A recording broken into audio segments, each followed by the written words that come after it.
And gosh.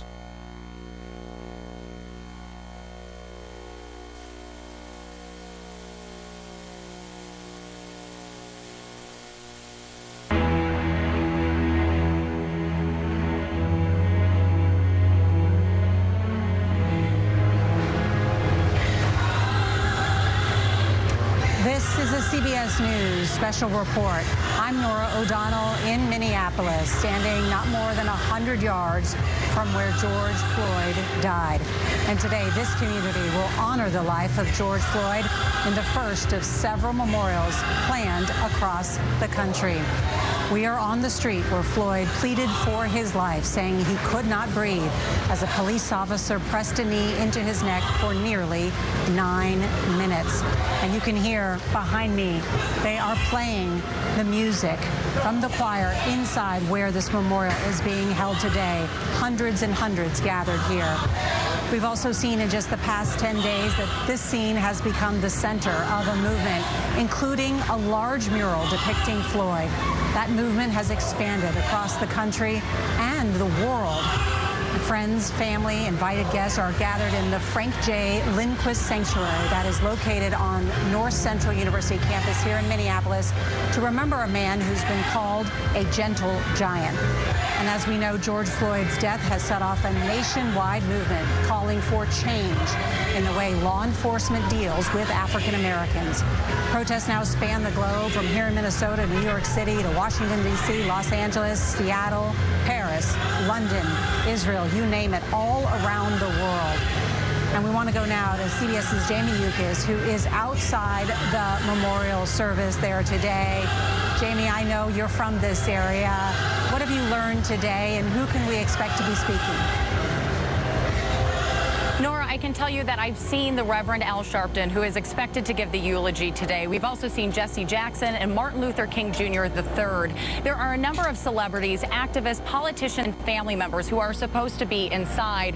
One of the interesting points here at North Central University is that it usually holds about 2,000 people, but we are in the middle of a pandemic, and because of social distancing procedures, I'm told there will be a little bit less than half of that, and everyone inside is being asked to wear a mask.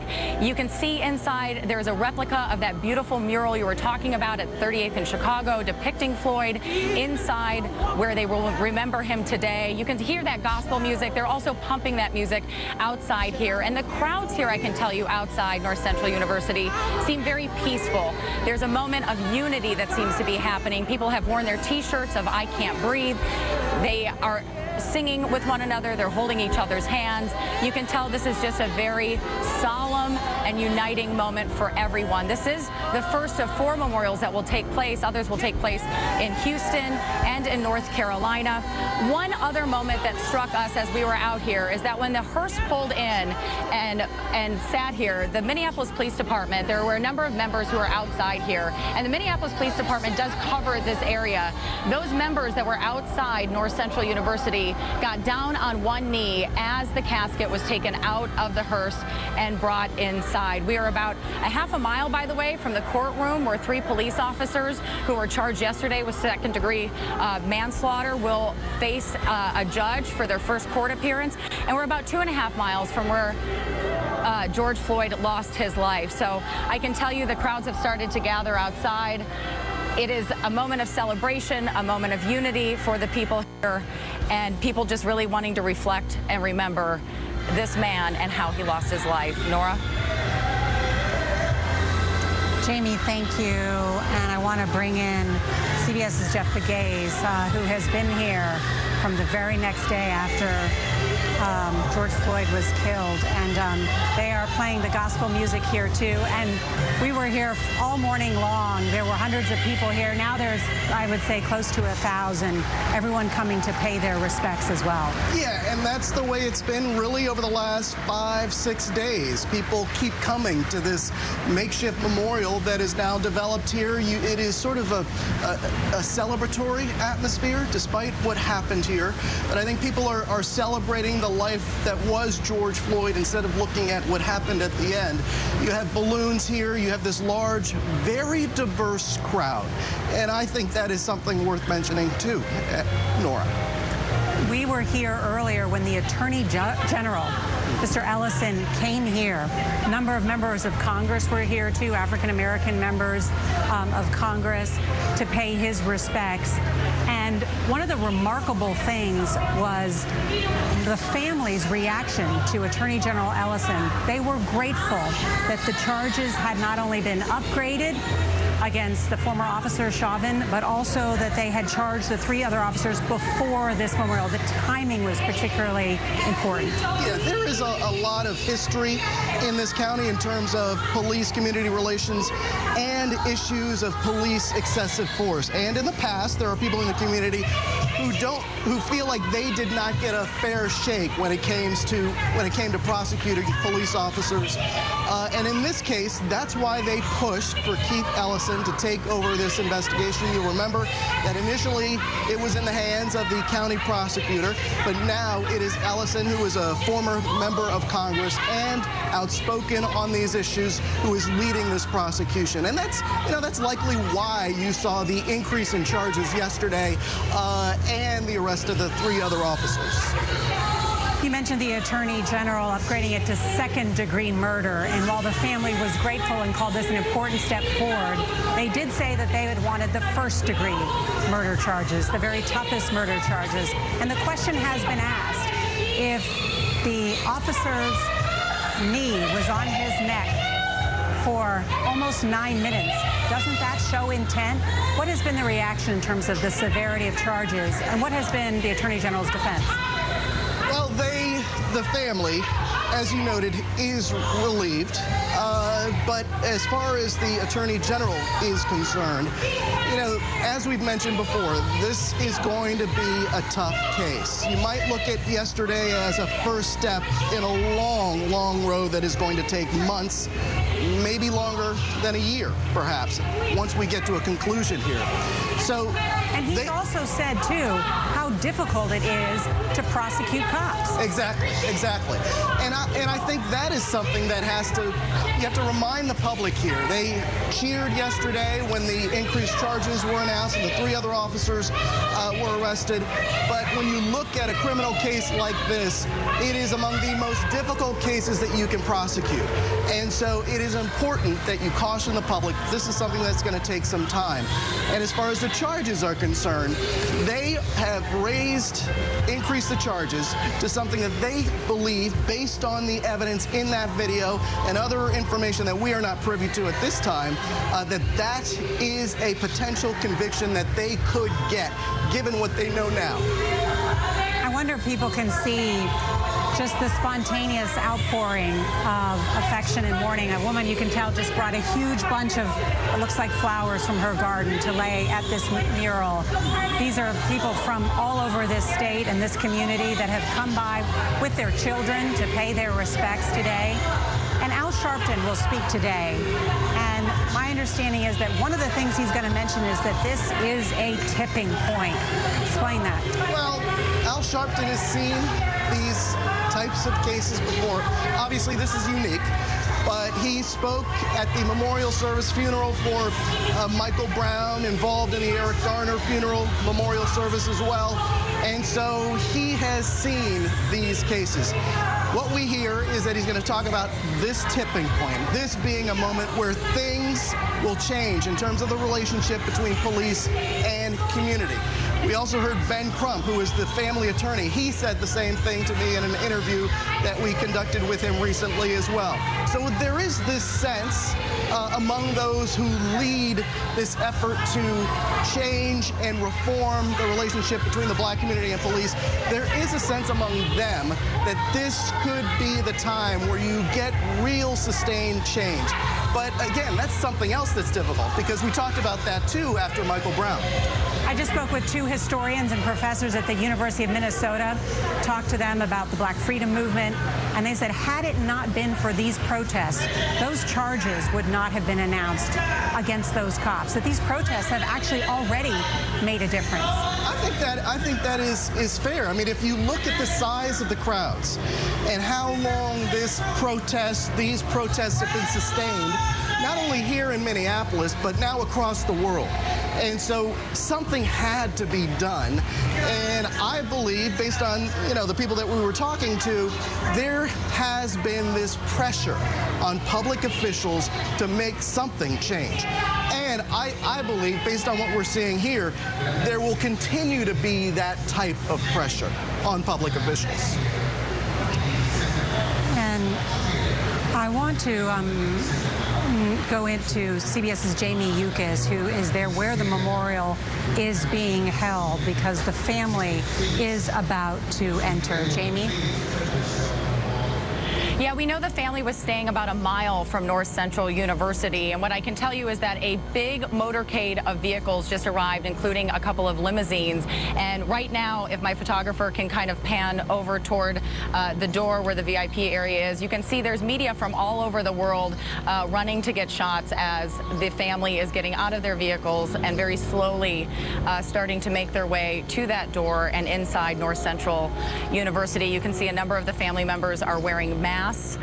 There have been some social distancing procedures that were put in place for today because we are still in the middle of a pandemic. We do know that George Floyd had a son and 2 daughters. I actually spoke with 6-year-old Gianna Floyd earlier this week, and she told me that her dad always made her laugh, that she was put on his shoulders many, many times, and he always told her that he loved her every time that he called, and he called very often. This was something that her mother had told me, Roxy, that this was going to be a very difficult day, that she's had to explain a lot of moments to her young daughter as to what happened to her dad. She heard about her father on television. From my vantage point, it looks like I can see the Reverend Al Sharpton, who is expected to give the eulogy today in front of a crowd of around 1,000 people. Normally this auditorium seats about 2,000, but because of those social distancing procedures, that is not happening. I think you can see the Reverend walking in right now. He's waving and nodding at many people. There are fist bumps happening with a number of the security guards and family members, thanking them for their time. You can see that a number of the security guards are also wearing T-shirts that say, "We can't breathe," in solidarity with what happened to George Floyd when he was on that videotape saying, "I can't breathe." The shirts have now turned to "We can't breathe" as a way of showing solidarity and never wanting something like this to happen again. You can see the last of the family members are now entering the auditorium right now. You can hear the piano playing. We've been hearing gospel music both inside and outside this building at this point in time, and I can tell you there are crowds wrapped all around this building that have gathered to show that they are unified with the Floyd family.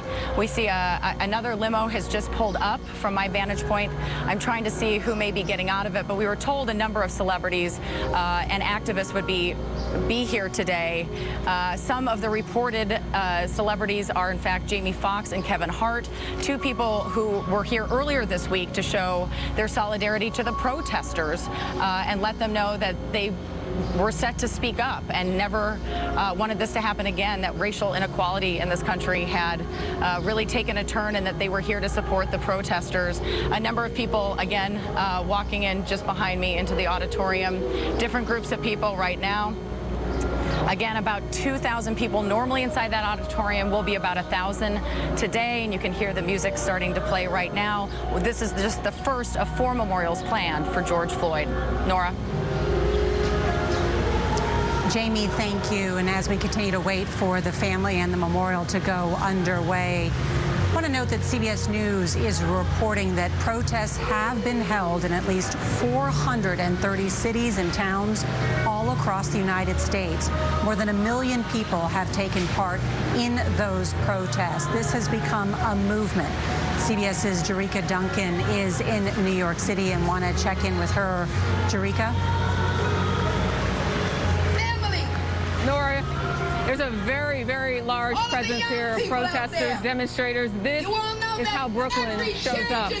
We're here at the Cadman Plaza Park. It's over 10 acres, and you can see it's filled with protesters, demonstrators, as far as the eye can see. What you're hearing right now is Attorney General Letitia James. She's speaking. Before that, the mayor, the city's mayor, Bill de Blasio, went to the mic, and surprisingly, he was booed, and even people turned their backs to him as he talked about trying to unite this community.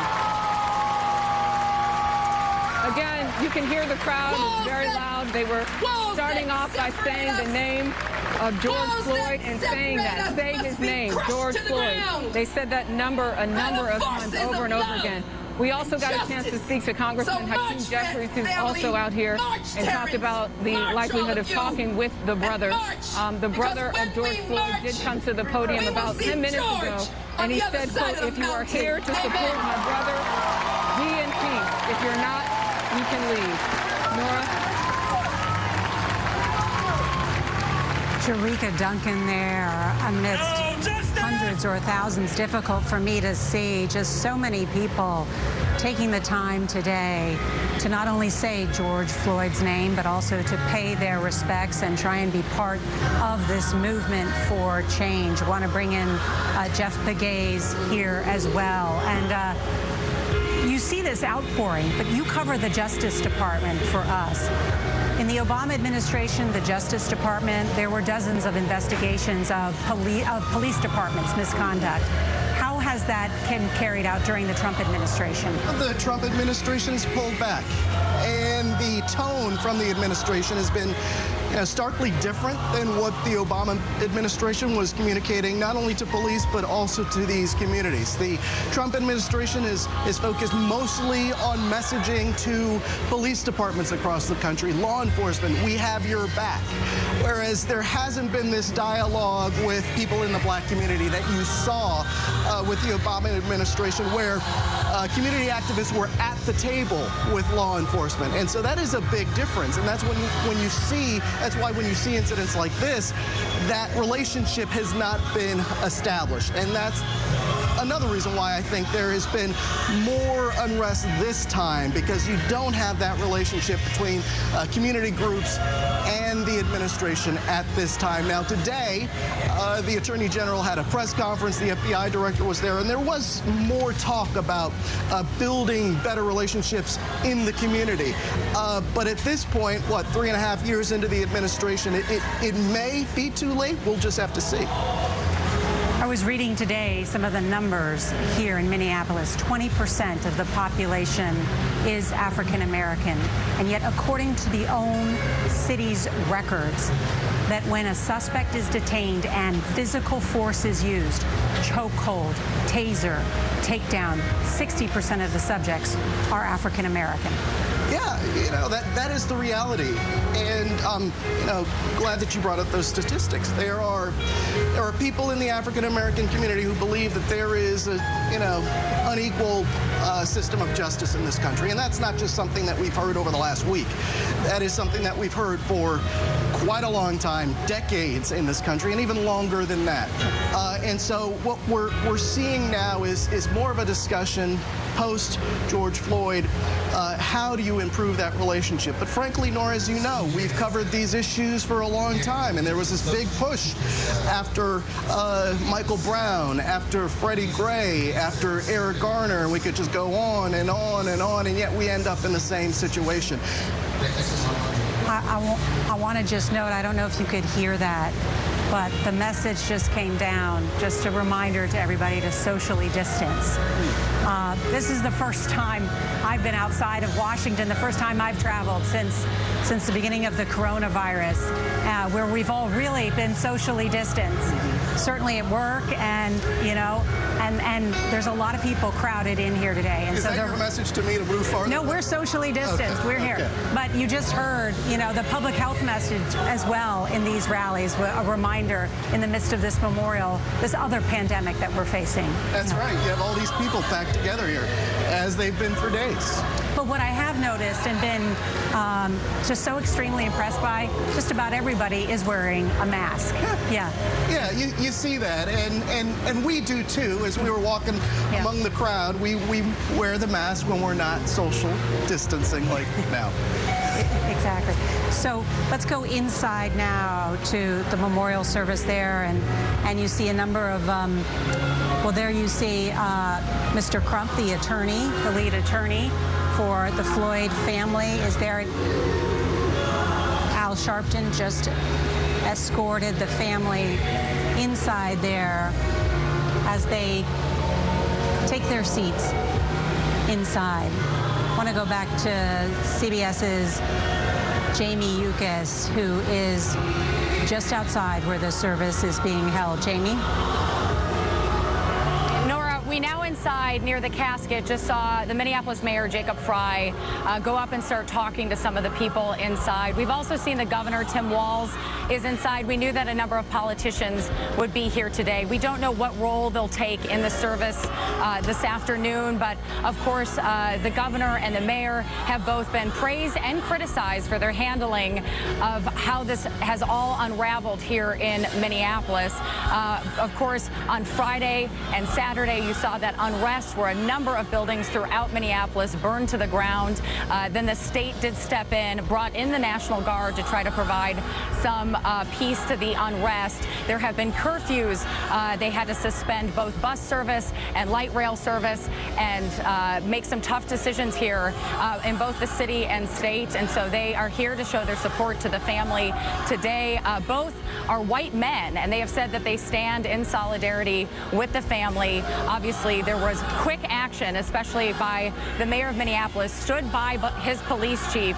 When the police chief said that he wanted those 4 officers fired, it happened within 24 hours time. Of course, then the charges didn't come fast enough for many people, and that's when the state stepped in and ended up handing the case to Keith Ellison, the state attorney general, away from the Hennepin County attorney, Mike Freeman. So we have not seen Mike Freeman here today, but we have seen both the governor and the mayor inside right now as the crowds continue to gather. We did see a number of family members, as we talked about before. George Floyd having a son and 2 daughters. They entered the auditorium as well this afternoon, and everyone seems to be trying to comfort each other. It's also a very strange time since we're in the middle of a pandemic. We just on the loudspeaker a couple minutes ago, as the crowds were gathering out here, the speaker asked everyone within the crowd to practice social distancing outside as they are doing inside the best that they can. But of course, this is the type of situation that many have talked about, that is so hard to not be able to hug people or show their emotions. And people are crossing those lines today as they try to say goodbye to George Floyd. Nora? CBS's Jamie Yukas. Thank you, Jamie. And we should note that the former professional boxer, Floyd Mayweather, has said that he will handle all of the expenses, not only for this memorial today, but also the funeral services that are expected to take place on Tuesday in Houston. And as we watch Al Sharpton getting ready to take the podium or into the stage, we should also note that this is just the beginning of a number of these services to honor the life of George Floyd. Well, that's right. His funeral service, Nora, will be held next week, next Tuesday in Houston, which is his hometown. He moved from Houston to Minneapolis looking for a job, looking for a better opportunity, not unlike a lot of people these days. And so that's where he will be laid to rest. Most of his family is there as well. And I am the co-chancellor of North Central University. To all the friends and the family of George Floyd. Let's listen in now. And all of our esteemed guests here today, I want to welcome you. On behalf of the university, on behalf of Dr. Scott Hagan, President, on behalf of the Board of Regents, on behalf of the faculty, we're so grateful that you're here with us today. And we're honored that you have come to mourn the loss and celebrate the life of Mr. George Floyd. On behalf of everyone here, I want to personally express our deepest condolences for this tragic loss. Now, to open this service, this celebration of his life, we will have a scripture reading from Reverend Jerry McAfee, pastor of New Salem Missionary Baptist Church, followed by an opening prayer from Dr. Scott Hagan, president of North Central University, and a solo by Mrs. Tawana Porter.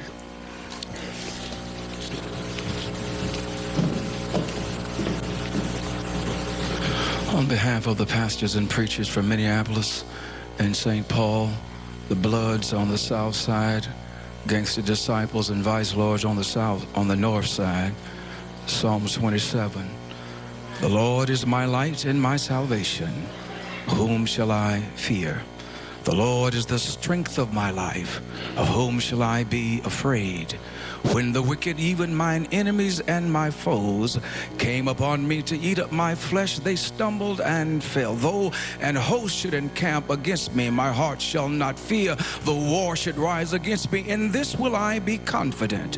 One thing have I desired of the Lord, that will I seek after, that I may dwell in the house of the Lord all the days of my life, to behold the beauty of the Lord and to inquire in his temple. For in the time of trouble he shall hide me in his pavilion. In the secret of his tabernacle shall he hide me. He shall set me up upon a rock.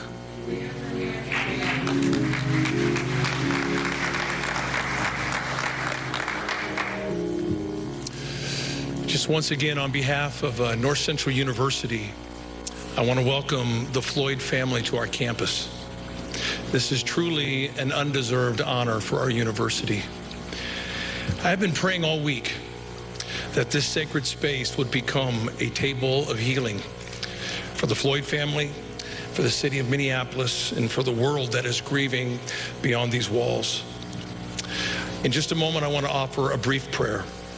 But before I offer that brief prayer, I just want to announce, as president of this school, the institution of the George Floyd Memorial Scholarship.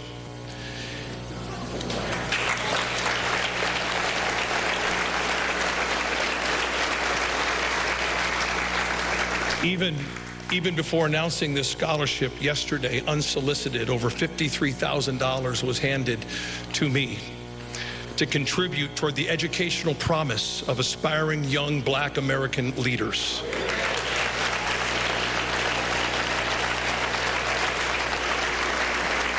But here's what I really want to say. Far beyond North Central University, I am now challenging every university president in the United States of America to establish your own George Floyd Memorial Scholarship Fund.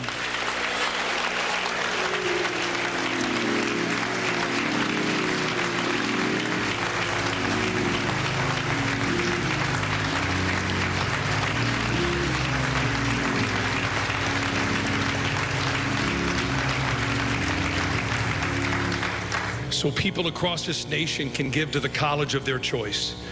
It is time to invest like never before in a new generation of young Black Americans who are poised and ready to take leadership in our nation. So university presidents, let's step up together. I want to invite you now to pray with me, if you will. Lord, your word in Proverbs 31 is dynamically clear. It says to speak up for those who cannot speak for themselves. Ensure justice for those being crushed. Yes, speak up for the poor and the helpless and see that they get justice. Lord, we are asking today for you to take this table of healing here in Minneapolis today and multiply this healing all over this nation as part of that now never fading voice crying out on behalf of those who have been and who are now being crushed in body and spirit. At this table of healing today, Lord, we ask that you touch the Floyd family with supernatural comfort and grace, that they may be granted a few moments of respite as their beloved father and brother and son is remembered in a way that honors his life and his personal faith in Jesus Christ. At this table of healing, we are asking you, Lord, to show us the way. Our city and nation are becoming rightfully despondent, with neighbor set against neighbor. Help us to repent, not just seek to restore. As a nation, as cities, as universities, and as religious communities, heal, make new, and help us, oh Lord, rebuild our national family. And finally, Lord, at this table of healing today, we are asking you to search our hearts as pastors, rabbis, priests, imams, business leaders, politicians, and educators. Help us reconcile our failed witness and lead us forward as caring neighbors and diligent gatekeepers of mutuality and mercy. Guide this generation to change the national narrative on race and power, and change all of our hearts until they match your heart. We ask all of these things in the name above all names, Jesus Christ. Amen.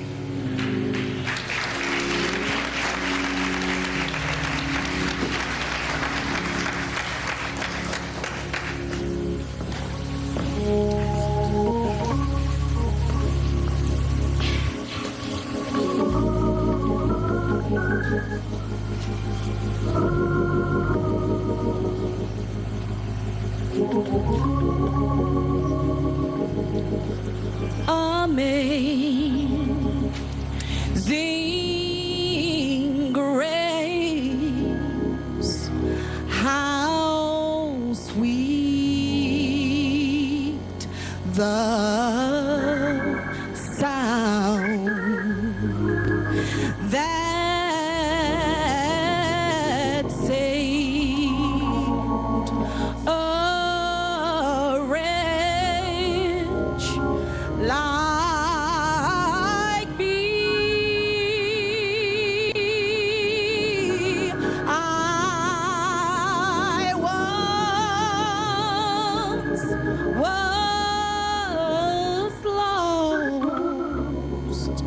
but now I'm found. Was blind, but now I see. 'Twas grace that taught my heart to fear, and grace my fears relieve.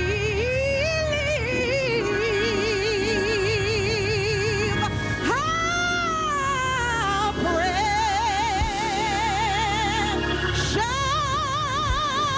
gift that grace appeared thee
Wonderful, wonderful, wonderful, wonderful. Yes, yes.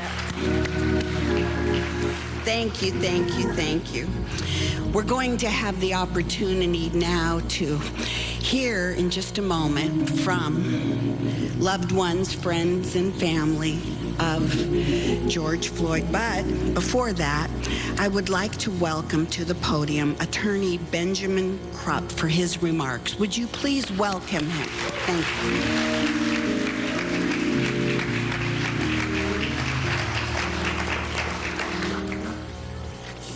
I'm Attorney Ben Crump, and along with Attorney Tony Ramanucci and Attorney Chris Stewart, as my co-counsels out front seeking justice, seeking justice, seeking justice for the family of George Floyd,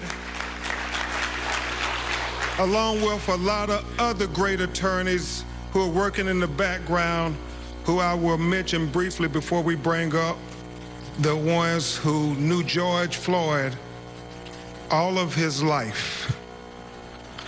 I want to thank lawyers towing in the vineyards like Devin Jacob, Chris O'Neill, Lee Merritt, Darrell Parks, Jasmine Rand, Bill Pentas, and Carol Powell-Lexon, because you may see Tony and Chris and I, but it's a whole team of lawyers who are working, because it's going to take a united effort fighting in the courtroom and outside the courtroom to get justice for George Floyd.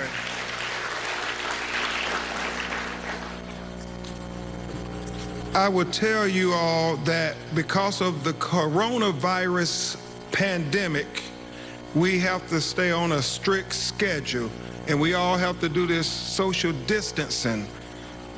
But I want to just put it on the record, Reverend Al, that it was not the coronavirus pandemic that killed George Floyd. I want to make it clear on the record. Will Packard, it was that other pandemic that we're far too familiar with in America, that pandemic of racism and discrimination that killed George Floyd. So before we make a plea to justice, we feel it appropriate that you hear from the people who really knew George the boy, knew George the adolescent, knew George the man, and from whence George came. So I would ask that his brother Polonus Floyd, his brother Rodney Floyd, his cousin Sharita Tate, his nephew Brandon Williams, please come to the stage, and I would ask Attorney Tony Ramanucci and Attorney Chris Stewart to come and stand with me behind them as united they tell the world why we should celebrate the life of George Floyd. Please come up, family.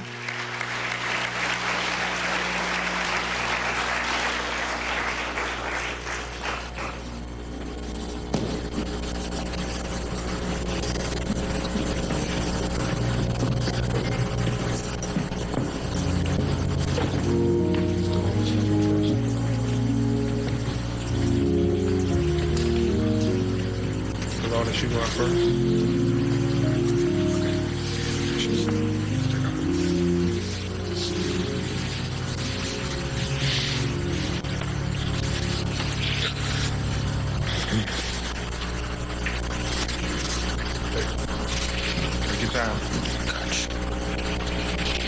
Well, how y'all doing first? My name is Polonus Floyd, brother of George Floyd. Well, we come up together. We didn't have much. Our mom did what she could. We would sleep in the same beds. play video games together, go outside and, you know, play catch with the football. And I used to say to myself, like, man, you can't throw. You can't throw at all. You know what I mean? Because the ball never came to me.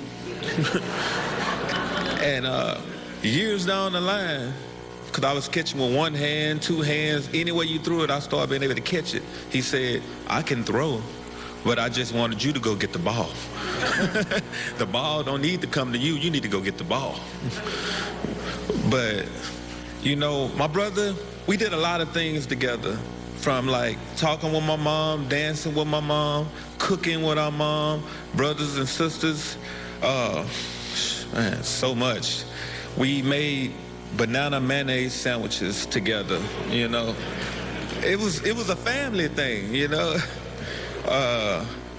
Every day, we know when we come in the house, our mom was gonna have a huge plate of food separate from each other, and we would sit there and argue with each other who plate it was, and I'm like in like 10 or 11, I'm talking about the plate with 6 pieces of chicken is mine, and he way bigger than me. You know what I mean? He's huge. So, man, from that, being in the house with my brother, man, it was just like inspiring to other people, because my mom used to take in other kids, and most of them was George's friends, and they wanted to stay with her. They loved her, you know, and my brother, he was okay with it. So then you had 3, to me, they were grown then, because they kicked me out the room. They were 3 men, like 16, 17, they grown, sleeping in the same bed, waking up, going to the same school. And they wouldn't leave each other at all. They always wanted to be with each other at all times. Now, I remember nights when the day before school, we didn't have a washing machine. So we would all go in and put our socks and underwear in a bathroom sink and just start washing them. If we didn't have detergent, we would use soap. But we would wash it. We were gonna be clean. We were gonna be clean.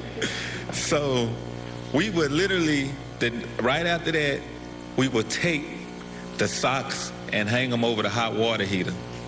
And we'd take the underwear and hang them over there. And we would fight about it, me and his friends and all of them. Like, no, you did it last night, because your clothes probably still be damp the next day if you don't put it on the hot water heater. So from that, and we learned a lot of stuff, but it's crazy because we would, like, we didn't have a dryer. So the fastest way to dry your clothes was to put it in the oven and let it dry faster like that. So it was just, man, I love my brother, man. We had so many memories, you know, together. I remember him waking me up, telling me, hey, man, can you iron my clothes for me? And I look at him, but then I look at his size and I say, you right, big bro, you right. You know what I mean? 'Cause it was just amazing. Everywhere you go and see people, how they cling to him. They wanted to be around him. You know, George, he was like a general. Every day he walks outside, it'd be a line of people, like just like when we came in, wanting to greet him and wanted to have fun with him. Guys that was doing drugs, like smokers and homeless people, you couldn't tell, because when you spoke to George, they felt like they was the president, because that's how he made you feel. Wow. He was powerful, man. He had a way with words. He could always make you ready to jump and go all the time. Everybody loved George. We didn't call him George. We called him Perry. If you called him Perry, you knew him direct, you know what I mean? Because George was the name, everybody called him Big George, Big Floyd, you know, Georgie Porgy. He had so many different names. But I'm gonna go ahead and let. Go ahead. I'm not stopping you. Go ahead. I'm just, man, it's crazy, man. All these people came to see my brother, and that's amazing to me that he touched so many people's hearts. You know, because he been touching our hearts, you know. You come to Third Ward, where we're from, people are crying right now. That's how much they love them. You know, I'm just staying strong as I can, because I need to get it out. I need to get it out. Everybody wants justice. We want justice for George. He's going to get it. He's going to get it.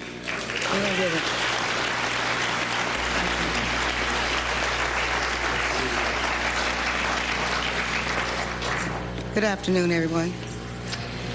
I'm just going to echo some of the things that Falon has talked about, and that is that we come from a long line of large family members.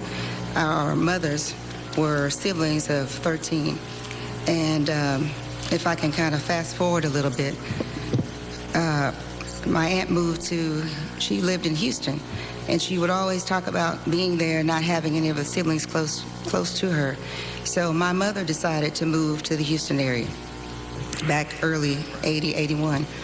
And so we came to Houston, and we were all excited that we could have somebody close to us, because the only time we really would see each other is like during the holidays or when people would travel to visit my grandmother. Long story short, I mean, we didn't have a whole lot, but we always had each other.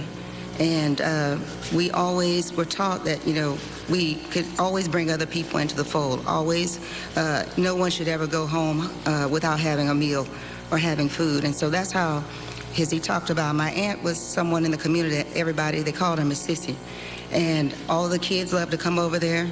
And she ended up having, you know, 30 or 40 kids that would come over there because they always knew that they could get something to eat if they came there. And not only food, but they could be loved and they could feel part of a fold.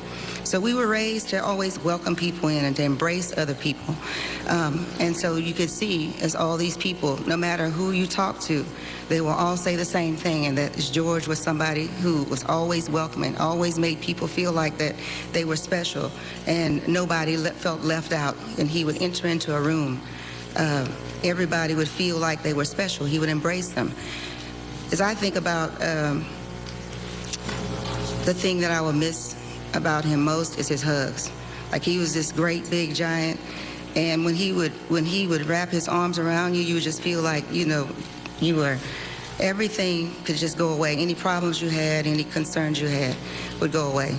So while we're all grieving, I just want to kind of highlight his children, you know, Quincy, Javion, Tanjanika, Tyson, and Gianna, and his 3-year-old granddaughter, Journey. We all need prayer. But if I am honest about it, we are more concerned about his children and his grandchildren. So I ask that you pray for us as we go along this marathon to make sure that justice is served on George's behalf, or Perry as we call him. I ask that you pray for us and especially for their children. Thank you.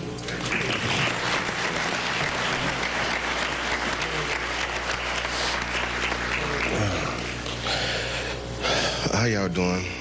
I am Rodney Floyd, youngest brother of George Floyd. And my older brother PJ was talking about childhood memories and how we grew up. And I would like to start where he left off.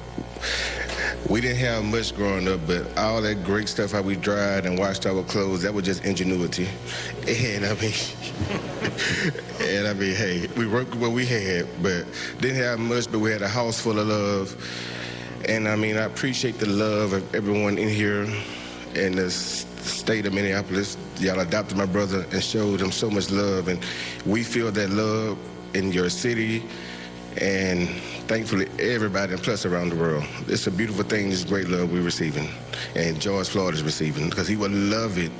I wish he was here in the presence, in the flesh, to see it, because all this great unity, he would bring in the tears like he's bringing us. But I've shared fun remembering my brother, Big Floyd, as y'all know. Oh, cooking-wise, he would make me, honestly, him and the other brothers, 3 gentlemen my brother mentioned grew up in our house, so they would say, "Little bro, you make the best grilled cheese. Can you please go make us one?" I mean, if I tell y'all as a little 6 or 7-year-old kid, I did that numerous times. I realized as I got older, y'all just using me. But you know, I was just happy to be doing it. But my big brother, I mean, great guy, great gentleman, great man. And as a child, without no father figure, he was big brother, but I didn't see the little stuff that he was throwing out. He was doing the best he can, and the mistakes he made, and I watching them follow him corrected myself as a grown man, as a teenager growing up, and, you know, learning from him how to be a man and everything he instilled us and taught us. He was doing him, but he was teaching us how to be a man because he was in this world already before us. And he gave us a lot of great lessons. And I mean, one thing about a man, keep the definition as is. Floyd, responsibility. He will stand up for his family and friends, and he's great at that. And I want you guys to know that he will stand up for any injustice everywhere. Can y'all please say his name? Thank y'all. Oh my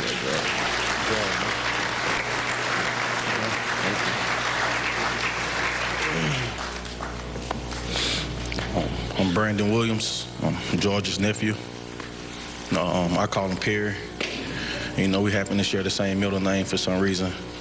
My mama wanted to name all of us after some of her siblings, and coincidentally, I ended up with George. Growing up, I mean, I'm a lot younger than them, but my grandmother raised me. I didn't have a father figure present in my life, so I grew up in the same house with them. And, you know, my uncles were more of a father figure in my life. And with Perry being the alpha male, you know, I gravitated to him. Coming up, I played sports. He did. You know, that kind of connected us and brought us real close. I'm trying not to be sad. This is a lot harder than I thought it would be. I just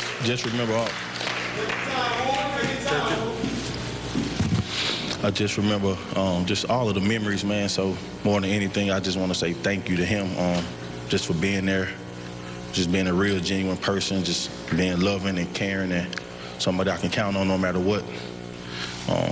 We didn't have much, but coming up, my grandmother tried her best, and wherever she selected, he picked it up for me. He made sure I had sneakers and clothes and a lot of stuff like that, and I appreciate that. I'm gonna end it with a funny story about he was the biggest LeBron James fan, and I remember, I don't know if you guys are familiar with the NBA, but when the Cavaliers, they came back on the Golden State Warriors in the finals, and I remember the very first phone call, and I told him, "Unc, man, you too happy. You sound like you won a championship." And we laughed about it, and you know, he said, "Man, you know how I feel about LeBron. I did win a championship." So, and every time we would talk, you know, I asked him, like, "Hey, how you doing, man? You good?" And he said, "I feel like I won a championship." And that kind of stuck. It was just this inside thing we had. So I know with him being the strong person he was and seeing everybody come together and just rally around him and extend all of the love and support to our family. And, man, we thankful and grateful. And I know more than anything, with everybody grieving and hurting, he would want us to feel like we won the championship. So I'll end on that note. Thank y'all.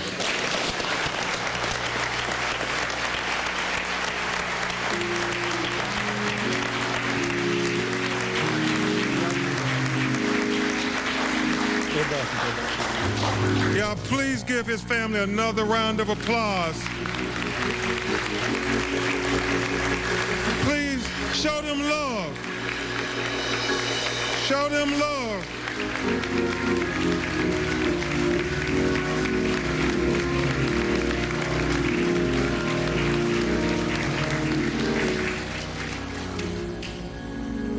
Thank you all so much for bearing your hearts. If we learned one thing, the Floyd boys like to eat. And also, they had a conversation with Tyler Perry, and it was pretty profound because they said, "We are the big extended black family that you portray, Will Packard and others, on your movie screens, because we all need one another." And you can tell this family always needed George. And so it's awfully difficult for them. The plea for justice is simply this. Dr. Martin Luther King said, "He who passively accepts evil is as much involved in it as he who helps to perpetrate it. He who accepts evil without protesting against it is really like cooperating with it. You know, T.I., on that video, what we saw was torture.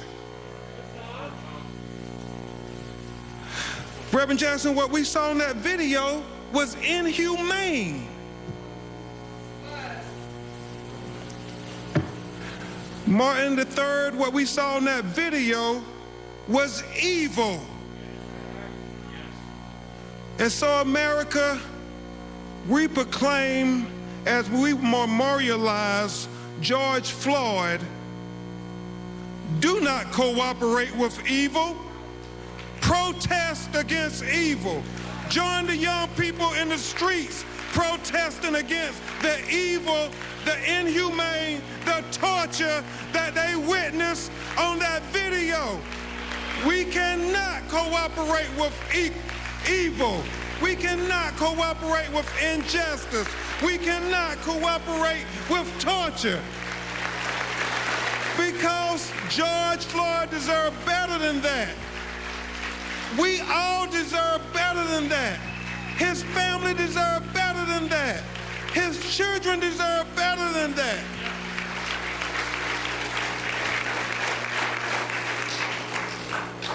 Steve, all George wanted from life is what any of us want. As Thomas Jefferson said in the Declaration of Independence, the unalienable rights endowed by our Creator, Tyrese, to life, liberty, and the pursuit to be happy on this earth. That's all George was asking for, like any and all of us. But he was denied those rights. And we will seek justice in his name.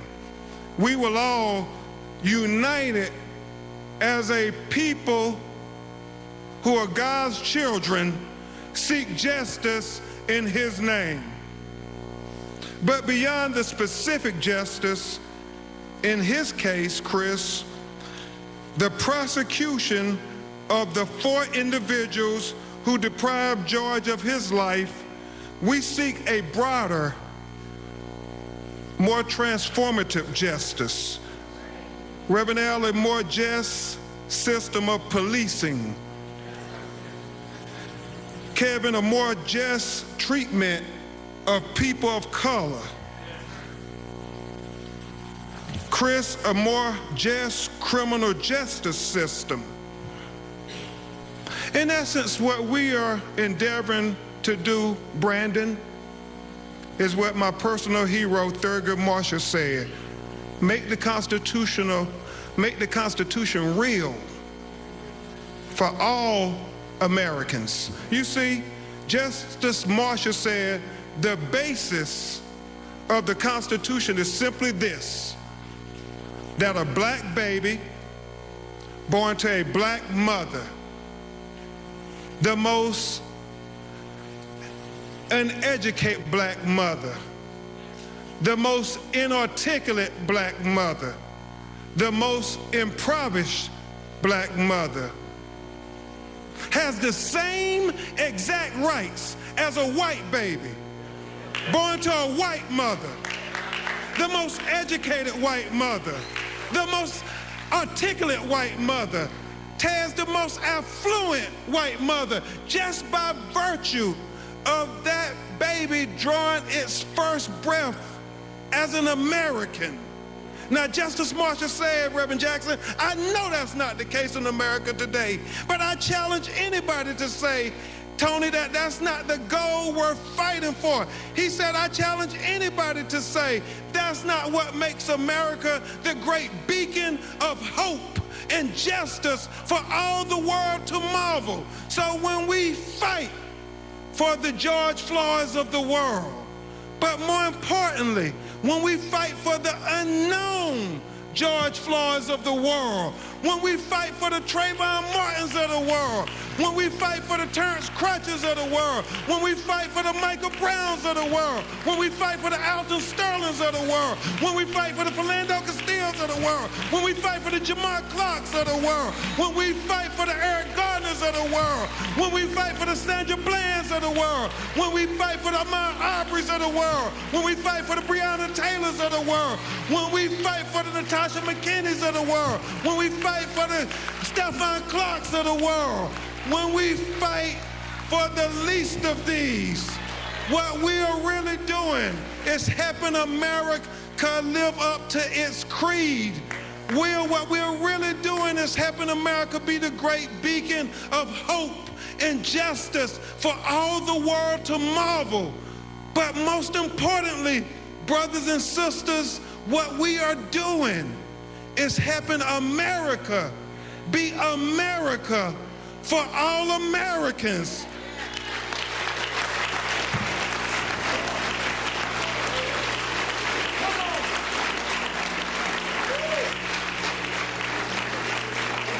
What we want, T.I., is not two justice systems in America, one for black America and one for white America.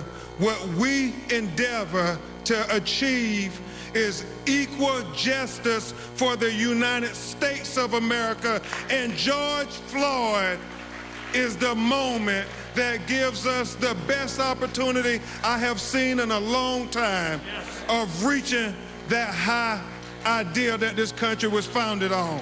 Thank you so much. This is the plea for justice. On behalf of the family, the children, we will get justice. We are committed to it. Now, I would introduce you to a man who really needs no introduction, who will eulogize George Floyd. He is a man who has fought for so many families that too many hashtags to remember. And when he gets the call, he always answers the call. Even when the cameras aren't around, even after the cameras are gone. Ask Eric Gardner's family. Ask Stephon Clark's family. Ask any of these families. The cameras have long gone, Tony, but Reverend Al continues to answer the bell when our people call. He is a leader that you see on TV commentating about our experiences, but more importantly, he is a leader who has lived our experiences, and because he have lived those experiences, that's what makes him so effective in commentating on MSNBC about our experiences. And he is going to talk about the experience of the terrible loss of somebody who should be with us today, and that is George Floyd. Please give a great round of applause for the Reverend Al Sharpton.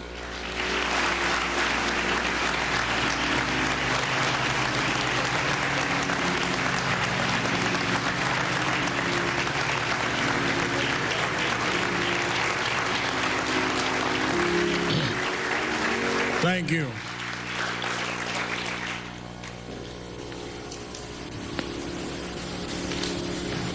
I want us to not sit here and act like we had a funeral on the schedule.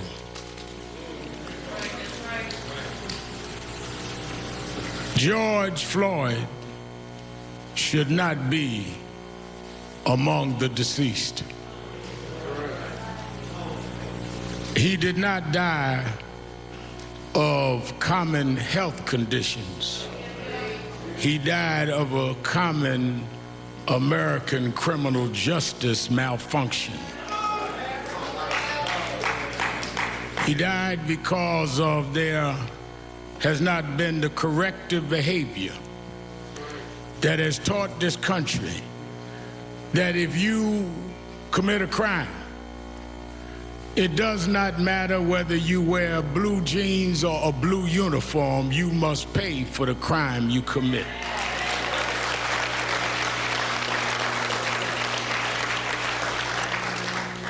So it is not a normal funeral. It is not a normal circumstance, but it's too common, and we need to deal with it. Let me ask those of you that in the traditions of eulogies need a scriptural reference, go to Ecclesiastes 3rd chapter. First verse says, to everything there is a time and a purpose and season under the heavens. I'm going to leave it there. I saw somebody standing in front of a church the other day had been boarded up as a result of violence, held the Bible in his hand. I've been preaching since I was a little boy. I never seen anyone hold a Bible like that, but I'll leave that alone.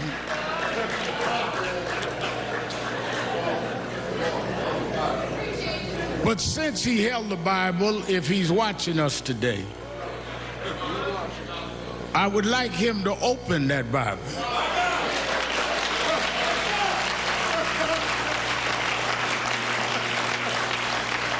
And I'd like him to read Ecclesiastes 3. To every season, there's a time and a purpose. And I think that it is our job to let the world know when we see what is going on in the streets of this country and in Europe, around the world, that you need to know what time it is. First of all, we cannot use Bibles as a prop. And for those that have agendas that are not about justice, this family will not let you use George as a prop.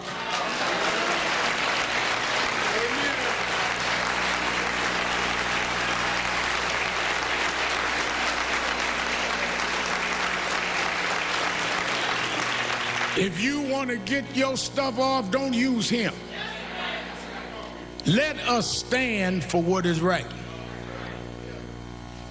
Because when I got the call from Attorney Crump, and usually when he calls me, it's not to find out how I'm doing. It's usually because something happened that he wants National Action Network and I to get involved. And he explained to me what was happening with this case. And I'd already heard about it in the media. And immediately I said, well, let me know what you want me to do. He said, whatever you need to do.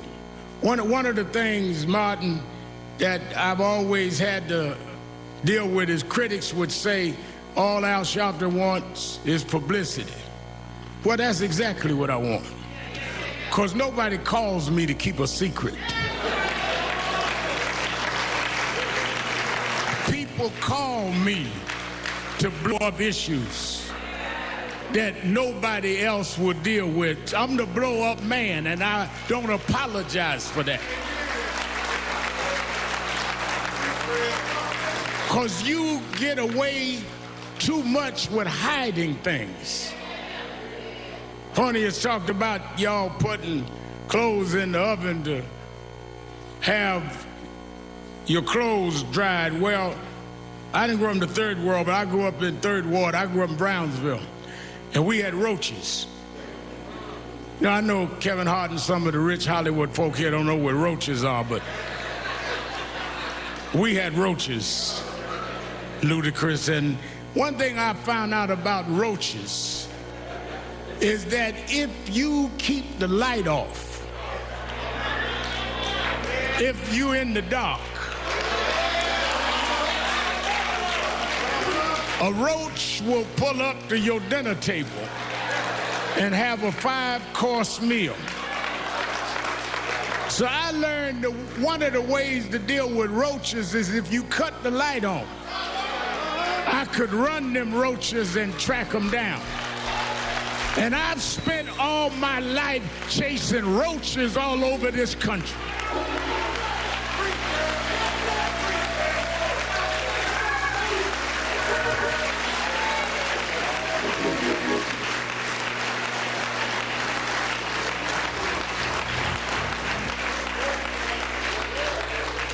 Soon as I talked to the family and got the details and heard that among George's last words was, "I can't breathe," with a knee on his neck, I immediately thought about Eric Gardner. I did the eulogy at his funeral, and I called his mother, and I said, "I know we are not going out because of the coronavirus, but this is so much like Eric. If we could arrange some private way to go to Minneapolis, would you go?" And she said, "Rem Al, I'm already packing, let me know."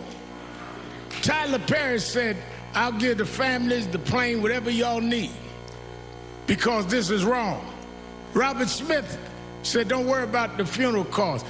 People across economic and racial lines started calling and getting in. And we flew out here, her and I, last Thursday. And when I stood at that spot, the reason it got to me is George Floyd's story has been the story of black folks. Because ever since 401 years ago, the reason we could never be who we wanted and dreamed of being is you kept your knee on our neck.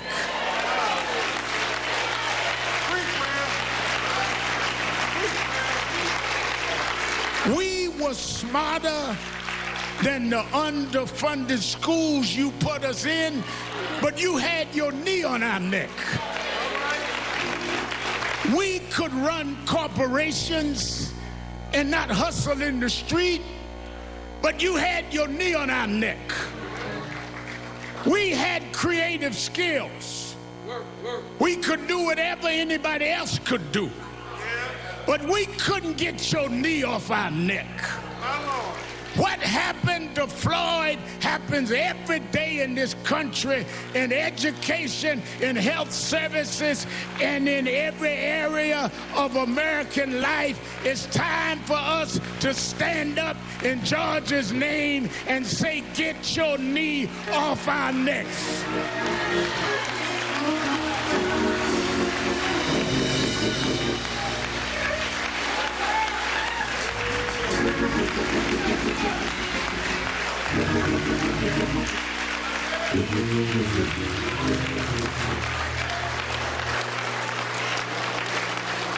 That's the problem, no matter who you are. We thought maybe we had a complex, T.I., maybe it was just us. But even blacks that were broke through, you kept your knee on that neck. Yeah. Michael Jordan won all of these championships, and you kept digging for mess because you got to put a knee on our neck. White housewives would run home to see a black woman on TV named Oprah Winfrey, and you mess with her because you just can't take your knee off our neck. Man comes out of a single-parent home, educates himself, and rises up and becomes the president of the United States. And you ask him for his birth certificate because you can't take your knee off our neck.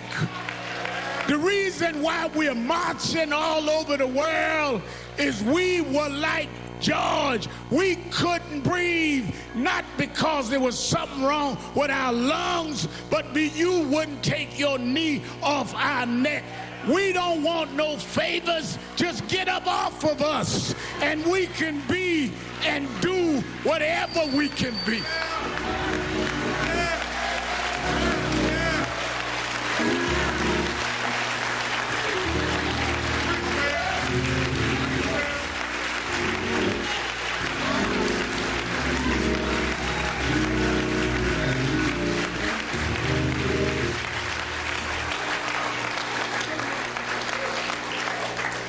There have been protests all over the world. Some have looted and done other things.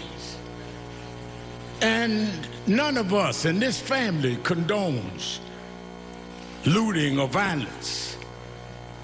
But the thing I want us to be real cognizant of is there's a difference between those calling for peace and those calling for quiet.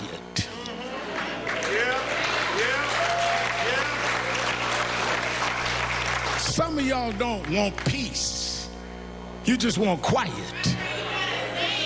You just want us to shut up and suffer in silence. The overwhelming majority of the people marching wasn't breaking windows. They were trying to break barriers. They wasn't trying to steal nothing. They were trying to get back the justice you stole from us.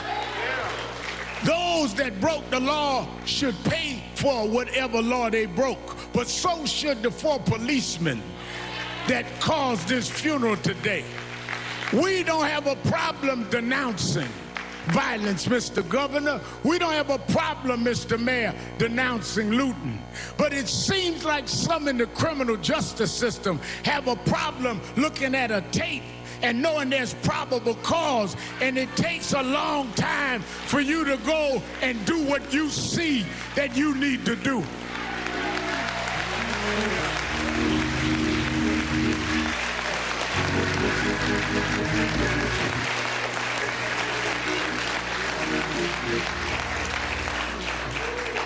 But I'm one that has been Crump said. National Action Network and I have been involved in a lot of these fights we started around criminal justice. I did speeches and eulogies at most of the funerals that we've had in this space in the last couple of decades, and led the marches and did what we had to do.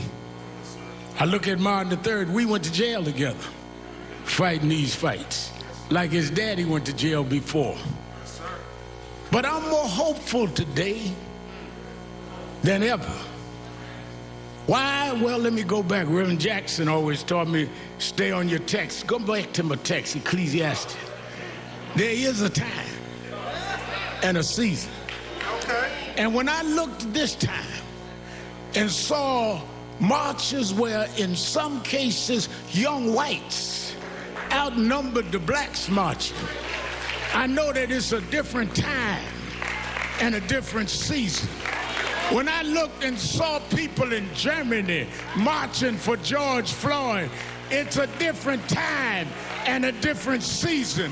When they went in front of the Parliament in London, England, and said it's a different time and a different season, I come to tell you, America, this is the time of dealing with accountability in the criminal justice system.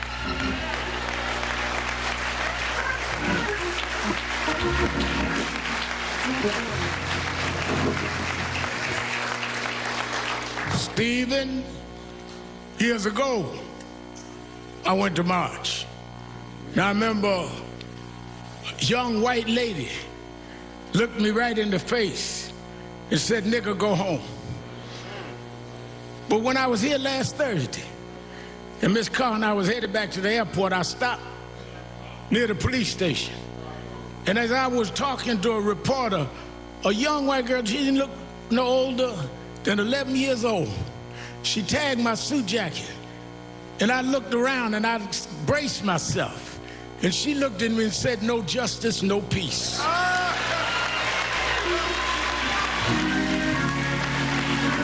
It's a different time. It's a different season. And if my Bible carrying guy out in front of that boarded up church, if I got him to open up the Bible, I want you to remember something. You know, I was late last October to an appointment because the time changed. And I was still, my watch was on the wrong time. You know, once a year, time goes forward. And if you don't, Congresswoman Omar, move your watch, you're going to find yourself an hour late, not because your watch was wrong, but you had your watch on the wrong time. Well, I come to tell you that are sitting in Washington, talking about militarizing the country, thinking that you can sell wolf tickets to people who's had enough of abuse. I come to tell you, you can get on the TV, but you on the wrong time. Time is out for not holding you accountable. Time is out for you making excuses. Time is out for you trying to stall.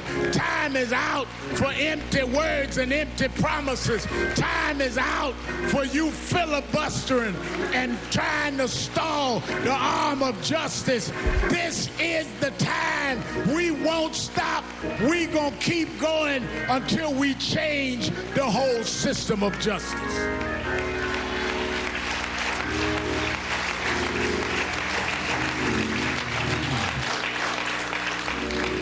Our organizations have called this a day of mourning. NAACP, National Urban League, Legal Defense Fund, Black Women's Roundtable, Lawyers Committee, all got together, said we're gonna have a day of mourning. But then we're gonna come out this day of mourning, because as some of our experts, Sherilyn Eiffel and others that know the legal field have outlined a legal process that we must enforce, everything from residency to dealing with police backgrounds not being hidden. I talked to Governor Andrew Cuomo today in New York. He says we got to change 58 where the backgrounds are stopped of policemen. We need to know if they stop you, they find out everything you ever did. Why don't we know when policemen have a pattern?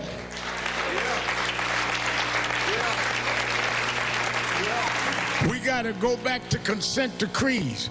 Under the Obama administration, they had put certain cities with patterns and practice under consent decrees. From Jamal Bryant to know, we was pastoring there in Baltimore, that they put it under consent decree. One of the first things that happened in the next administration was they stopped the consent decrees. We have specific policies that need to happen. Therefore, I'm glad Martin III is here today, because on August 28th, the 57th anniversary of the March on Washington, we're going back to Washington, Martin. That's where your father stood in the shadows of the Lincoln Memorial and said, I have a dream. Well, we're going back this August 28th to restore and recommit that dream, to stand up, because just like at one era we had to fight slavery, another era we had to fight Jim Crow, another era we dealt with voting rights, this is the era to deal with policing and criminal justice. We need to go back to Washington and stand up, black, white, Latino, Arab, in the shadows of Lincoln, and tell them this is the time to stop this.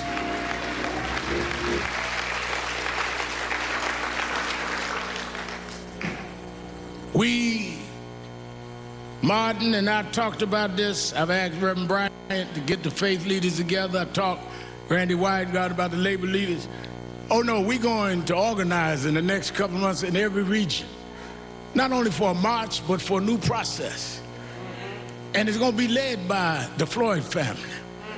And it's going to be led by the Garner family. And it's going to be led by those families that have suffered this and knows the pain and knows what it is to be neglected. Yeah.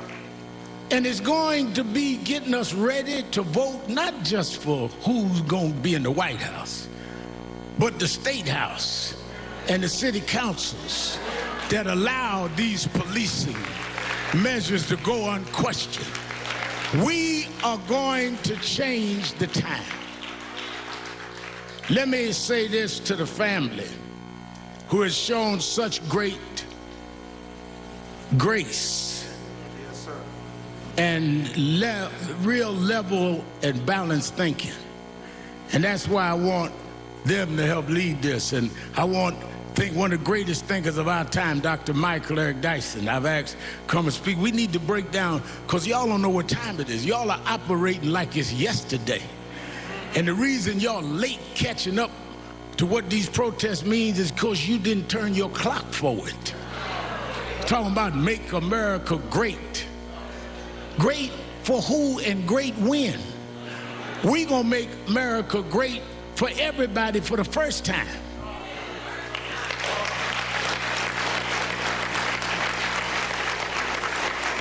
Never was great for blacks. Never was great for Latinos. Wasn't never great for others. Wasn't great for women. Your own women had to march to get the right to vote. But lastly is the religious side. I was reading and kept thinking about how I was a little embarrassed because when I heard that George, at this point of suffering this brutal attack, called for his mama, I said to Attorney Crump, I said, well, I appreciate talking to his brothers and them on the phone, but I want to talk to his mother. He said his mother passed. I said his mother passed, but he was calling for his mother. And I thought about it because I was raised by a single mother. And sometimes the only thing between us and our conditions was our mothers. Sometimes the only thing that we had that would take danger away was our mothers. The only ones that would make sure the food was on the table was our mother. I know why George was calling for mama.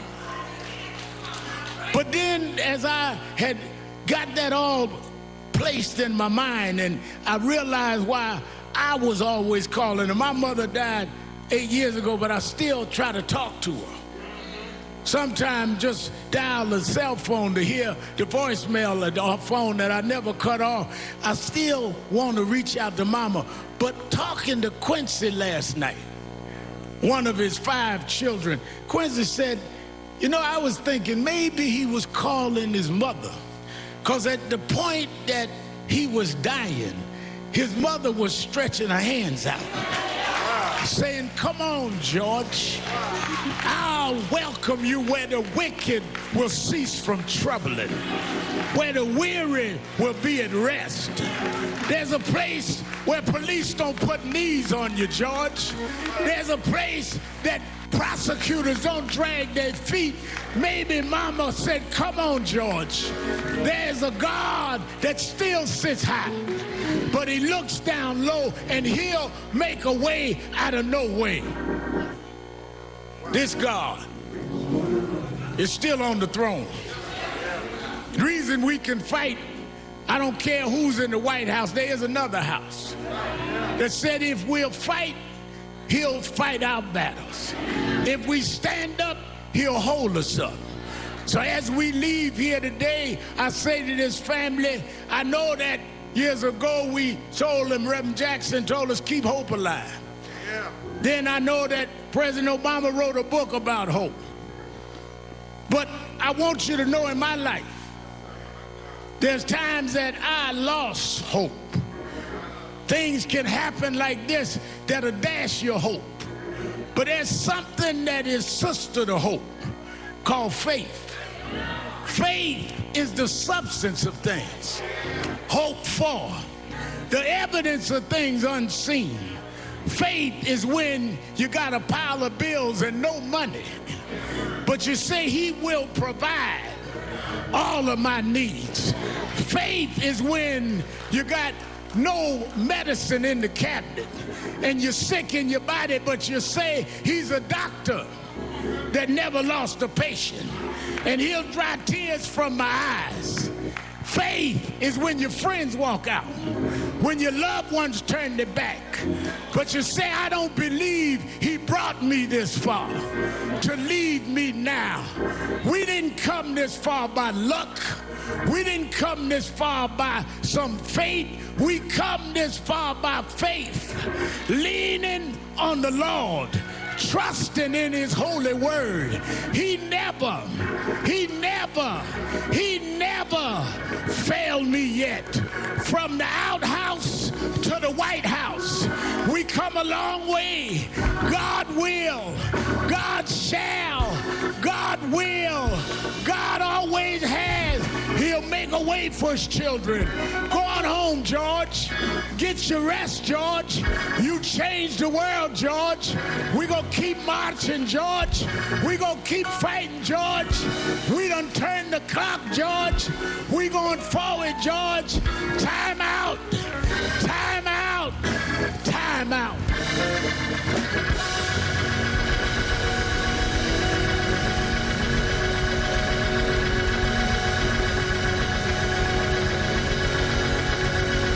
Hezekiah Walker.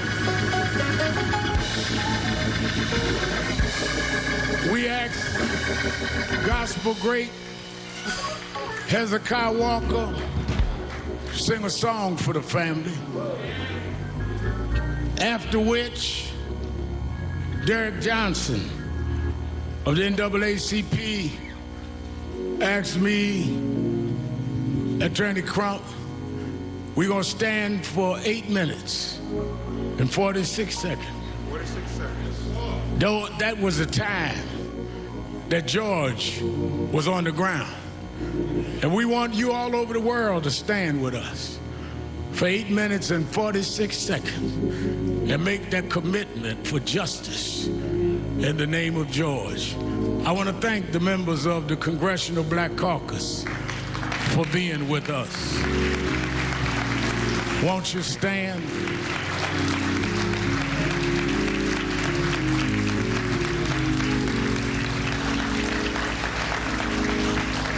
I want to thank the son and heir and co-convener, Dr. Martin Luther King III, for being with us.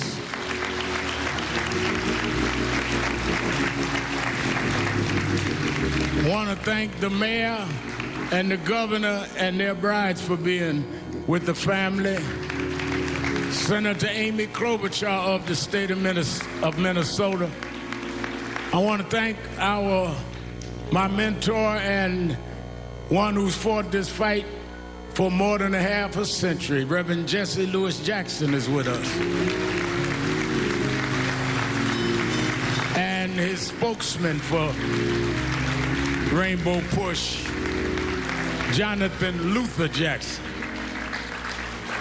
I want to thank from the entertainment world, Kevin Hart. He told me don't mention he's here, so don't clap. Stand up, Kevin. We joke each other.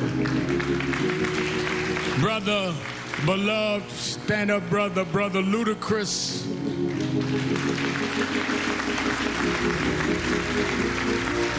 Tyrese Gibson, who's an extraordinary activist in his own right. Master P.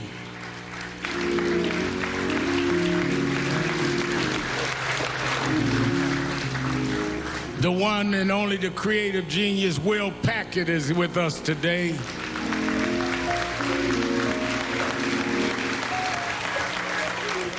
And a brother that we've marched together and done a lot of things. He does not just put his name on somebody's petition, he puts his body on the line. Brother T.I.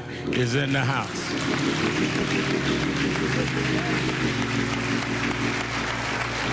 I want this brother's one of the greatest gospel singers alive. Is Tiffany here? Oh, wait a minute. I didn't want to announce and say I embarrassed her. Let me tell you something.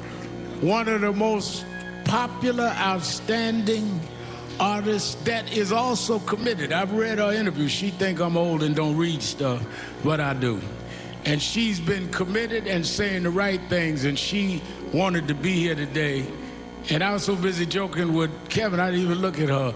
Let us welcome our sister beloved, Sister Tiffany Haddish is in the house.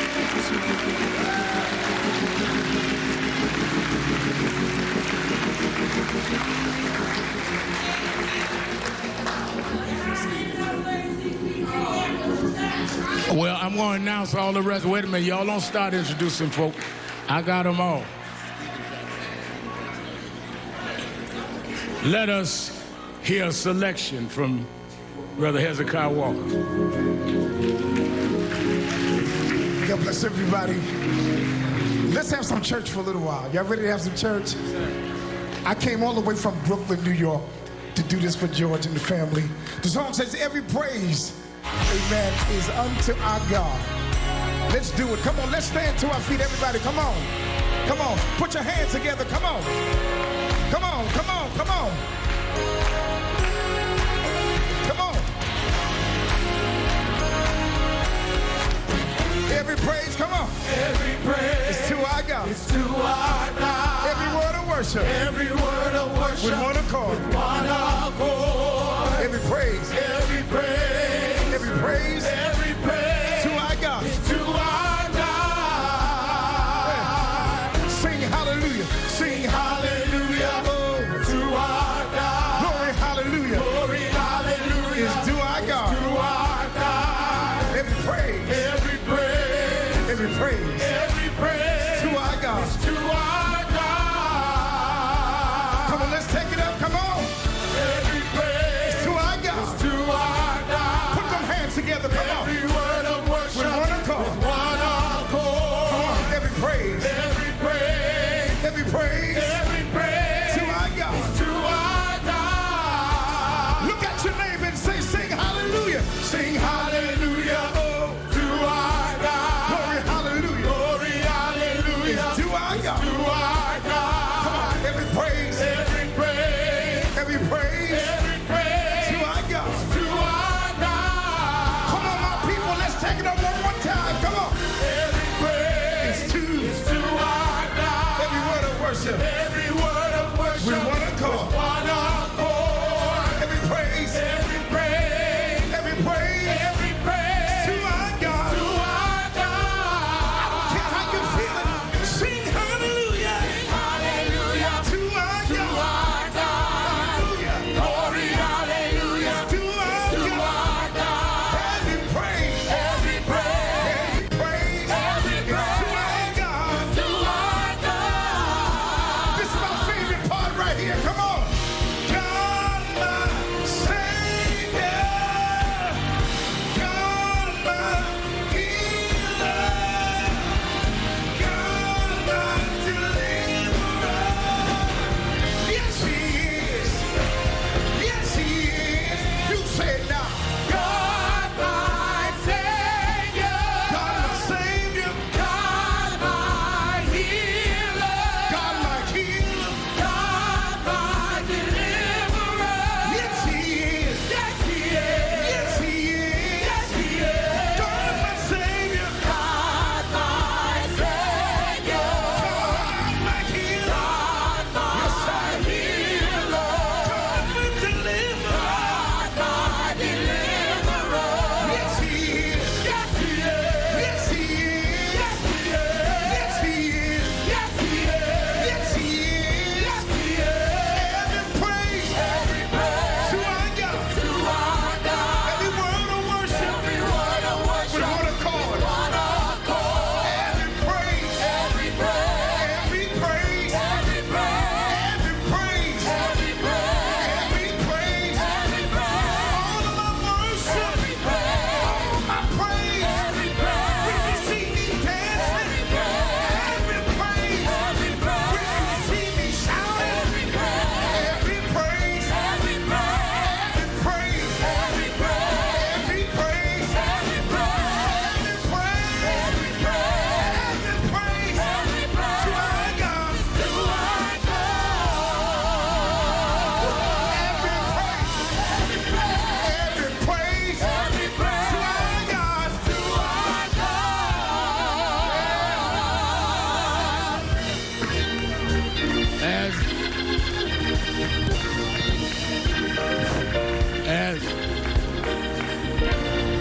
Mike, all right, as we remain standing, I want to recognize Clyde Bellecourt of the American Indian Movement.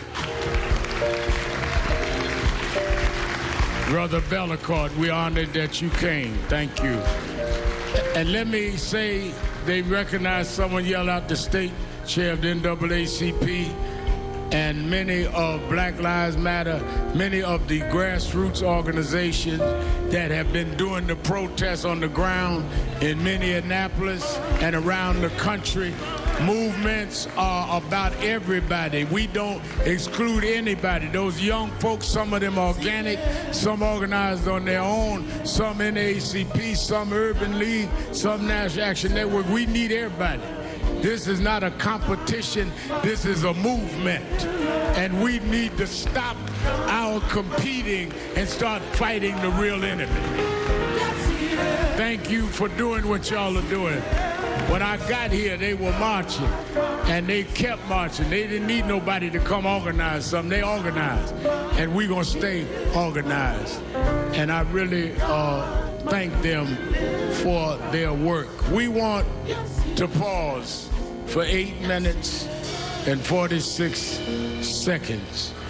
I want you, because of the pandemic, I'm not going to ask you to take hands, but I want you to stand next to someone with the right distance. The amazing thing about this movement, people say they never see marches all over the country. Well, we've had that, but we never had it in a pandemic. The reason I know this is a different time is people came out by the hundreds of thousands at risk of their own health to stand up. People that had been sheltered in broke out of shelter. First flight I took was to come here in many weeks.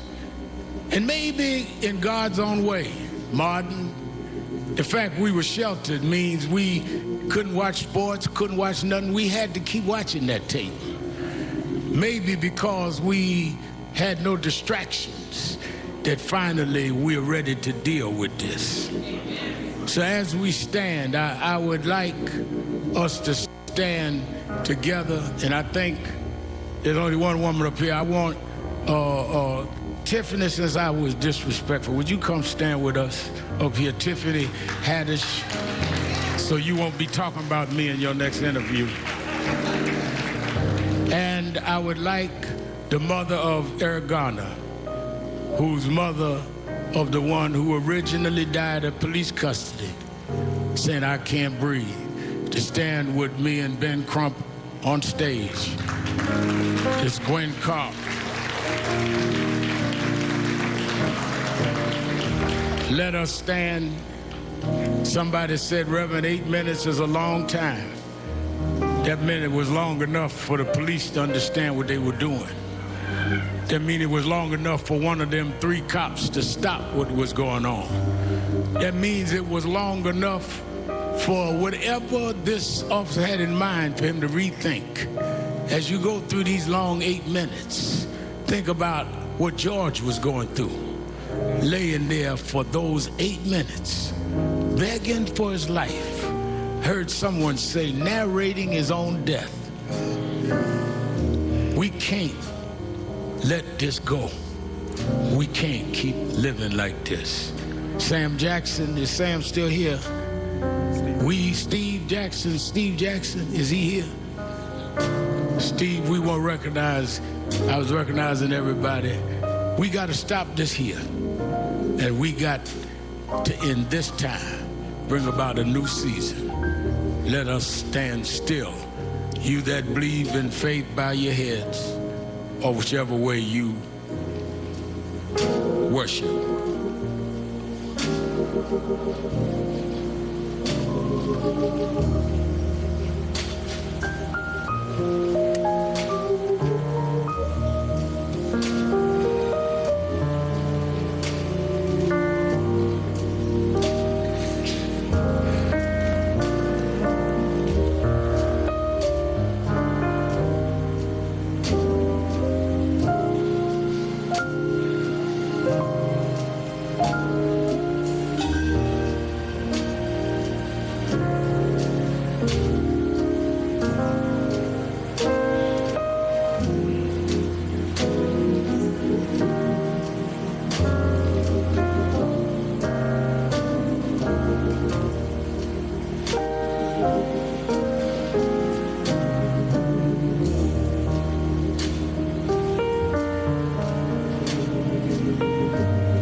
That's a long time.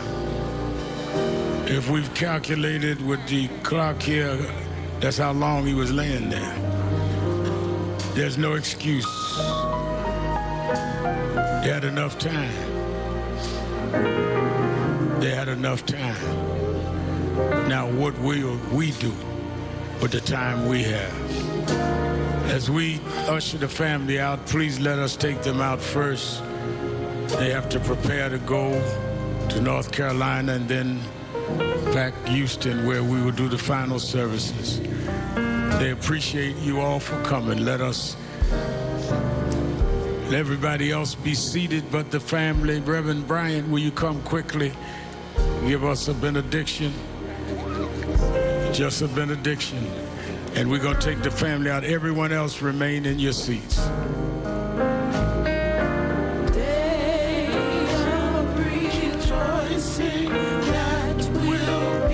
If you'll remain where you are for the benediction. Good and gracious God, merciful Master, walk with us while we run this race. Speak to us as we lift our voice. Use our hands so that they do not become fists. Change our hearts so that our rage will shift to rehabilitation. Convict the country so it can finally be the land of the free and the home of the brave. We pray this prayer in the name of an innocent black man by the name of Jesus, who was killed by a government and still rose again. And with that power, we march on until victory is won.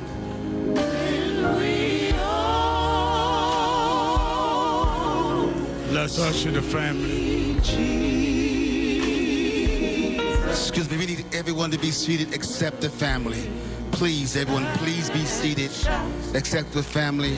Let's, please, everyone, please remain in your seat as we escort this family out. Thank you so much. Please, we need everyone to remain seated.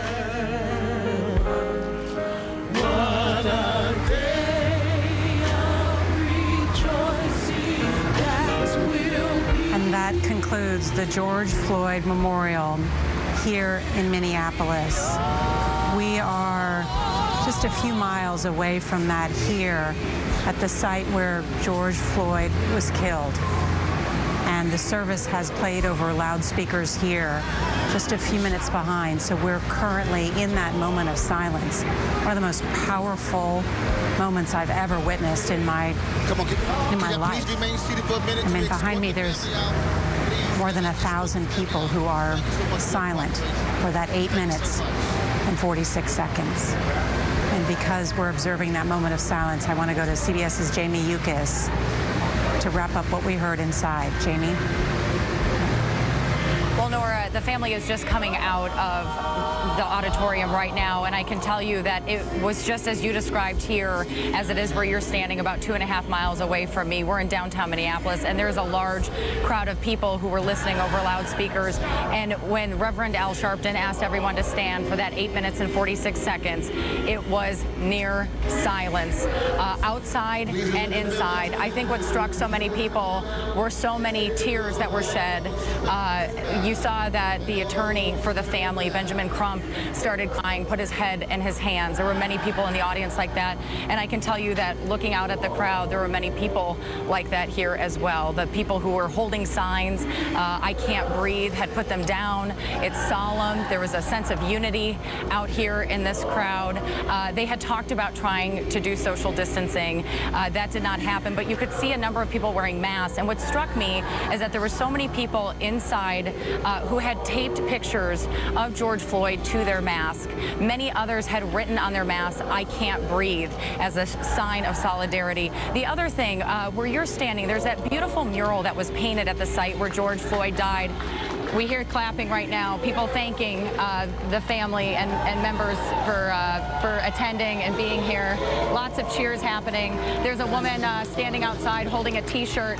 From where I'm standing, it says, "We can't breathe." If my photographer can push in on that. She's showing the crowd right now, holding a white T-shirt saying, "We can't breathe." You heard the crowd erupt in cheers as she's walking out of the memorial service right now. But What I was saying is inside there was that beautiful mural. It's almost a replica of what is happening at 38th and Chicago. And at the bottom of it was posted, "I can breathe now." That hit many people at the heart when they walked in and they saw that mural and they saw "I can breathe now" at the bottom of that mural. You saw a number of celebrities inside as well. Kevin Hart, Ludacris, T.I., Tiffany Haddish. The mother of Eric Gardner was here. And I think what was striking is hearing the Reverend Al Sharpton talk about the fact that when this happened, it reminded him of Eric Gardner, which I think for so many of us here in the United States, we were reminded of Eric Gardner, who was also put down on the ground in New York and died after police had pushed him to the ground and choked him, and he passed away. So the mother of Eric Gardner here, and the Reverend Al Sharpton had said that he had asked the mother if she would be willing to come here today, and she was, despite even coronavirus. So you can see a number of people walking out right now. There are cars backing up. There are people giving hugs. As the Reverend Al Sharpton said, even at a time when we're supposed to be social distancing, they wanted people to be able to come together at this point in time. I know we were out here struck by a number of the family members' comments and just how he was such a loving person. Many of the families saying how much they were going to miss their brother and their cousin, that they had grown up poor. One moment was when his brother talked about how they used to make banana mayonnaise sandwiches. They slept in the same bed, but they always said that he had a huge heart and that he was full of love and that they were going to miss him. That echoes what his 6-year-old daughter, Gianna, told me just the other night when we spoke to her. She said, "I'm going to miss my dad. He always told me how much he loved me." She also talked about how she now sees how her father changed the world. And standing out here today, you can see that is the case. I can tell you we are less than a block from the Hennepin County Medical Center, and there were a number of people in their scrubs who also came out and said that they were here to also show their solidarity. Nora? Jamie Yukas, thank you. Want to bring back in Jeff Pegues, who is here. And though this was a somber memorial, it was also political when Reverend Al Sharpton got up there and said it is time to stand up. Yeah, and he didn't, I don't think, mention President Trump's name. But of course, he alluded to the president multiple times throughout that speech. In fact, that the other day, of course, the president walking from the White House to St. John's Church there, holding up the Bible. Al Sharpton saying today, "Do not use George Floyd as a prop." That was a direct reference to what the president did the other day. He also talked about this being a call to action. This time is different. This is the time for accountability in the criminal justice system. So this was quintessential Al Sharpton, having covered him for 30 years now. This was one of those speeches where he called people to action, people from all over to action. And the people here who stood silently at that end for the 8 minutes and 46 seconds also cheered at many times when they heard Reverend Sharpton's remarks about that this moment must be married with reform in policing and criminal justice. Jeff Pegues, thank you for joining me and for your incredible coverage this past week.